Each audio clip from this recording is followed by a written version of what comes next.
Okay guys, nandito ngayon tayo sa BRB Auto Detailing and Car Wash, no? Bale, magpapagawa tayo dito ng roof rack. Then ipapakabit din natin yung awning tent na nabili natin sa online, no? Ipapakita ko sa inyo. Ayan, bali ito si Perry. Ito yung awning tent nating nabili. Bali medyo may ingay lang, no, dahil fabrication yung likod, no.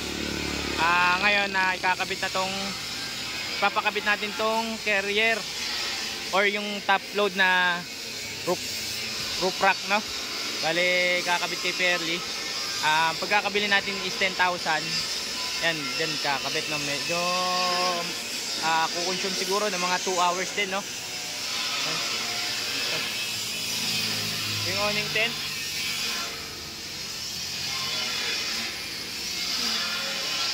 Sa online nabili natin ng almost 5,000 or kulang ng 5,000, no. Yan.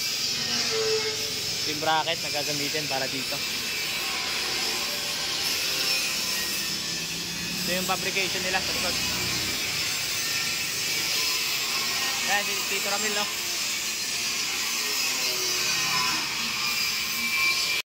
Yan na yung roof rack, no. Nakakabit na.